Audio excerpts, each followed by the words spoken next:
terminer notre partie sur la géopolitique avec Nicolas Masucci, chercheur associé, qui va nous parler un peu du rôle que jouent la Chine et les États-Unis, hein, on le sait, deux des plus grands émetteurs de CO2 de la planète, qui n'ont pas pris part à Kyoto. Quel est le rôle de ces pays dans le succès de COP21? Merci beaucoup. Donc, avant de vous parler exactement du rôle de la Chine et des États-Unis face à la question climatique, je vais faire un rapide retour en fait sur, alors je ne sais pas si ça a déjà été fait, peut-être sur la problématique du climat au sein de la géoéconomie de l'énergie, puisqu'il faut voir que la géoéconomie de l'énergie en fait se distingue en trois grandes problématiques.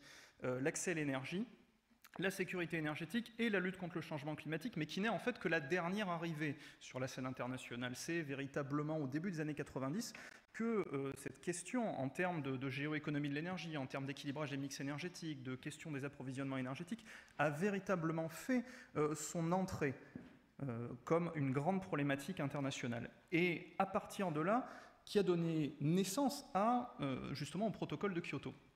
Néanmoins, il faut nous interroger justement sur ce protocole de Kyoto qui est en fait le dernier des grands traités internationaux à portée globale qui a pu être négocié. C'est-à-dire qu'après Kyoto, tous les grands traités internationaux, toutes les grandes tentatives de négociation de traités internationaux à portée plus ou moins contraignante, quel que soit le domaine, hein, d'ailleurs énergétique ou non, ont été des échecs. Or, Kyoto, c'est, en termes de géographie économique, ce qu'on pourrait appeler l'héritier de la triade, c'est-à-dire l'héritier de ce monde de la fin de la Seconde Guerre mondiale jusqu'à la fin de la guerre froide, c'est-à-dire de la séparation très claire entre les pays du Nord, avec un grand N, et les pays du Sud, avec un grand S. Et ceci s'est véritablement marqué, justement, par la séparation en fait, des pays au terme de l'accord de Kyoto entre ce qu'on appelle les pays de l'annexe 1 et les autres. Les pays de l'annexe 1, ce sont ceux qui négocient le traité, ceux qui s'engagent à faire des efforts, ceux en gros par qui et pour qui est fait le protocole de Kyoto, et ensuite se trouvent les autres pays. Alors évidemment, qu'est-ce qu'on va retrouver de manière très hautaine dans les pays de l'annexe 1? Les États-Unis, l'Europe, le Japon, le Canada. On retrouve même la Russie à cette époque-là. Pourquoi? Parce que c'est là que vont se retrouver toutes les grandes puissances de cette époque-là. Ça veut donc dire qu'au titre de Kyoto, c'est-à-dire au titre de la manière dont il a été négocié en 97, les pays qui allaient devenir quelques années plus tard ce qu'on va appeler les grands émergents comme la Chine, l'Inde, le Brésil, ne sont pas compris dans cette annexe 1, c'est-à-dire sont considérés pratiquement comme marginaux au titre de ce protocole. Ce qui amène donc, si je reviens au sujet principal de cette présentation, à cet accord climatique entre la Chine et les États-Unis, véritablement à un positionnement très très différent, puisque les États-Unis, quelque part, auraient dû faire partie, auraient dû être extrêmement proactifs, extrêmement mis en avant dans ce protocole, mais finalement ne l'ont pas été, donc ça je vais y revenir un peu tout à l'heure.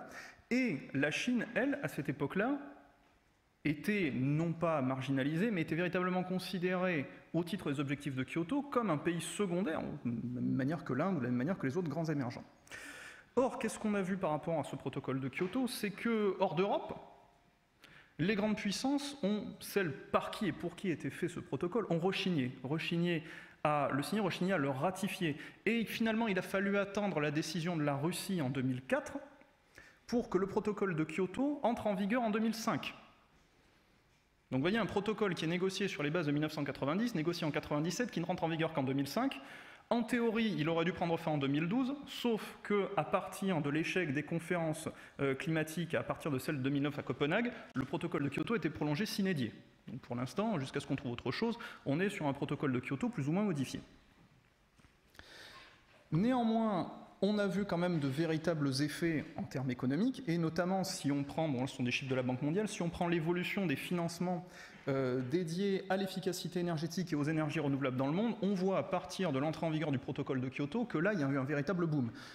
Alors que ces financements au niveau international étaient relativement stagnants jusqu'à l'entrée en vigueur de Kyoto, quelque part Kyoto a amené à des changements.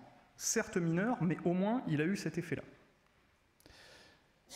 Maintenant, voilà, sur la position actuelle, donc maintenant que on va dire la partie historique est un peu évacuée, la position actuelle des États-Unis et de la Chine, donc ils sont positionnés très différemment à Kyoto, hein, c'est ce que je vous disais, ne serait-ce qu'en termes institutionnels. Néanmoins, on le voit aujourd'hui, si on prend la situation à l'instant T, on a de nombreux points de convergence en réalité entre les États-Unis et la Chine. On a déjà une très grande dépendance au pétrole. Alors, en Chine, c'est véritablement une question purement économique aux États-Unis, c'est une question qui, on va dire, est économico-sociologique, puisqu'elle fait aussi partie du mode de vie américain. Deuxième élément, et Cécile Maisonneuve en parlait, pour le moment, on a, alors dans les deux pays, un switch progressif du modèle de production électrique vers le gaz, c'est-à-dire une véritable volonté de se tourner vers le gaz. La Chine, c'est très simplement pour finalement réduire sa production de CO2 associée à la production électrique qui se fait majoritairement à base de charbon. Les États-Unis, c'est avant tout, à l'origine, donc on peut dater ça de la fin du mandat Bush, début du mandat Obama, pour des questions de sécurité énergétique, c'est-à-dire des questions de moindre dépense aux approvisionnements, alors non pas étrangers, mais extra-américains, hors du continent américain, puisque ça leur permet en fait justement de ce retournement vers le gaz, de bien se tourner aussi vers le Canada. Et troisième grand point de convergence actuel, c'est la présence de mix énergétiques extrêmement, enfin de mix électriques surtout, extrêmement carbonés. On est véritablement sur des mix très carbonés. Même avec ce switch vers le gaz, on est quand même sur les deux premiers pollueurs mondiaux. À partir de là, qu'est-ce qu'on peut déduire? En fait, quelque part, c'est le premier enseignement en forme de question que je vais poser. Est-ce que cet accord de novembre 2014, donc, qui est finalement en prévision de la conférence de Paris de la fin de cette année, est-ce qu'on n'est pas en train de voir une forme de pacte de non-agression entre les deux premières puissances économiques mondiales, les deux premiers pollueurs mondiaux, les deux premiers consommateurs de pétrole mondiaux, mais aussi et surtout deux antagonistes purs en termes de géopolitique. Les États-Unis ont très clairement désigné la Chine comme étant leur antagoniste géopolitique pour le début du XXIe siècle. Donc, est-ce que cet accord entre les deux, donc je vais revenir un peu justement sur les points de cet accord, est-ce que là, on ne serait pas en train de vivre, en termes de négociations internationales, une forme de pacte de non-agression, donc une forme d'évitement d'un jeu d'influence où chacun essaierait plus ou moins d'instrumentaliser les pays qui pourraient se rallier à ses positions. Alors pour les États-Unis, on pourrait voir donc ces fameux pays de la triade, donc les pays d'Europe, éventuellement le Japon, etc. Et du côté de la Chine, qui a tendance, dans les grandes conférences internationales, finalement, quel que soit le sujet, on a vu ça aussi sur la gouvernance de l'Internet à la conférence de Dubaï en 2012, à essayer de rallier l'ensemble des pays du Sud, justement pour proposer une forme, ou tout au moins une volonté, d'ordre international alternatif à ceux qui existent jusqu'à présent. Donc je vous parlais de mix énergétique extrêmement carboné, donc ça, ce sont en fait les matrices électriques installée, donc ce n'est pas ce qui est en production, puisque si on va en production, la Chine sur la production électrique, elle est à plus de 90% charbon, donc ça ce sont les capacités électriques installées. Donc vous voyez quand même une très grande part, c'est ce que je vous disais, du charbon, alors aux États-Unis du couple charbon-gaz, et surtout des parts extrêmement faibles des énergies renouvelables. Puisque se pose aussi toute la question de savoir si l'hydroélectricité est ou non une énergie renouvelable. C'est une très grande question au niveau de la communauté des énergéticiens. Alors certains vous diront que ça dépend de la taille des barrages hydroélectriques, ce genre de choses-là. Bon, l'hydroélectricité est un peu à part, mais on voit qu'au niveau des énergies renouvelables, on est entre 6 et 8% d'énergie renouvelable pure installée. Donc finalement, des choses extrêmement faibles. Donc de la part de pays qui auraient des capacités d'énergie renouvelable plus importantes ou des capacités à produire de l'électricité en produisant moins de gaz à effet de serre, forcément, on aurait un désavantage si jamais devait se produire un accord contraignant économiquement.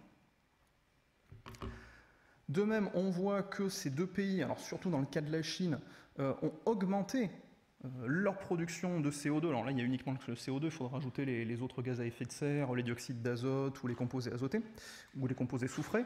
Mais on voit que la Chine, par rapport à 1990, qui est à l'heure actuelle la base scientifique d'analyse des émissions de gaz à effet de serre du protocole de Kyoto, a totalement explosé sa production, à tel point que la Chine est aujourd'hui devenue le premier émetteur de CO2 au monde. Mais on voit que même les États-Unis ont continué, alors que des pays comme l'Allemagne ont réussi à diminuer leur production de CO2, bon, la France a un niveau qui stagne à peu près, là pour le coup, justement, les États-Unis et la Chine sont un peu embarqués aussi dans la même idée, puisque justement toute cette question de la négociation de la nouvelle année de référence, à partir de laquelle on va prendre les émissions de gaz à effet de serre, va aussi faire que la Chine et les États-Unis vont avoir envie de se rejoindre sur cette question-là, c'est-à-dire faire attention sur quelle date on va se fonder pour engager ou non des objectifs de réduction.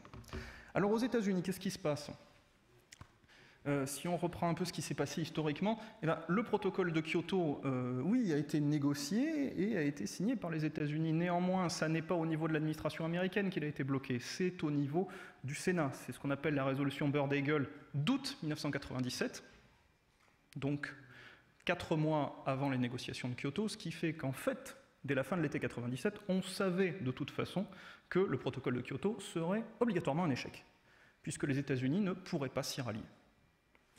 À partir de là, on voit qu'on est un peu sur la continuation aussi au niveau parlementaire américain, puisqu'aux États-Unis, il faut bien différencier justement le niveau de l'administration présidentielle qui, sous Clinton à l'époque, comme sous Obama aujourd'hui, affiche une véritable volonté très progressiste au niveau du climat, au niveau de la transition énergétique, mais en réalité, au niveau parlementaire, au niveau de la société civile, au niveau des lobbies qui vont agir à ce niveau-là, au niveau de ce qu'on appelle les astroturfs, c'est-à-dire les fausses ONG qui sont créées par les entreprises, justement pour aller faire de l'influence sur les parlementaires. Là, on a une continuité très importante de ce travail de SAP en profondeur qui a amené en fait à l'échec donc, de ces différentes lois, donc les Climate Stewardship Acts de 2003, 2005 et 2007, et l'American Clean Energy and Security Act, je crois qu'il est de 2009 dans mes souvenirs. Donc là, on a vraiment une persistance aussi à ce niveau-là, ça veut dire que l'administration américaine ne peut pas forcément faire ce qu'elle veut au niveau des négociations, ou tout au moins ne peut pas pousser les négociations jusqu'au point où elle pourrait le vouloir.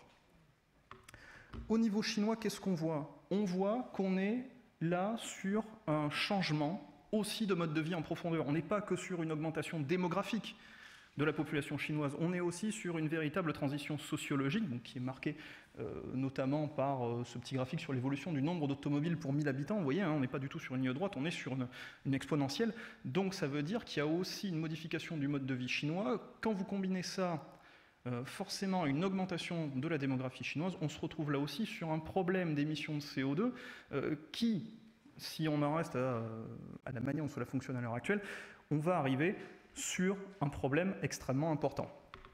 Donc, il vous reste une petite minute. Je devrais y arriver. Donc, la problématique, c'est quelle est la première problématique? Question de l'année de référence des émissions. Alors là, entente parfaite entre les deux, évidemment, on ne va pas prendre 90. Ça désavantage tout le monde. On va prendre 2005, on va prendre l'année la plus lointaine possible, puisque les États-Unis qui annoncent des volontés, alors dans l'accord de novembre, ils annonçaient une volonté de réduire de 26% leurs émissions en 2025, si on prend un équivalent, c'est en 17% de réduction de 2025 des émissions par rapport à 2005, en fait, ça ferait qu'1% de réduction par rapport aux émissions de 90. Donc forcément, là, ça avantage tout le monde. Question du financement, qui va payer? Là aussi, consensus entre les deux. Chacun ne paiera que ses propres réductions, c'est-à-dire pas de contribution à un fonds commun. Les plus gros ne vont pas payer pour les plus petits. Néanmoins, des oppositions, et je vais terminer là-dessus. La transition. Alors la Chine s'oriente plutôt vers une transition vers des énergies renouvelables. La Chine fait partie des principaux producteurs mondiaux en termes industriels de panneaux solaires photovoltaïques et d'éoliennes. Les États-Unis sont beaucoup mieux positionnés sur l'efficacité énergétique, notamment tout ce qui est la question des smart grids, des réseaux électriques intelligents, première divergence. Deuxième, la question des émissions. Les États-Unis proposent de la réduction brute, les Chinois proposent une baisse de l'intensité énergétique, un plafonnement de leurs émissions en 2030. Et dernière petite interrogation, le développement rapide des énergies renouvelables, du nucléaire et du gaz en Chine, est-ce que ça ne pourrait pas amener, d'ici quelques années, 5 ans, 10 ans, 20 ans, à une modification de la position nationale qui, à ce moment-là, remettrait en cause, quelque part, cette espèce de pacte de non-agression décidé l'année dernière? Je vous remercie. Parfait, merci beaucoup. Merci.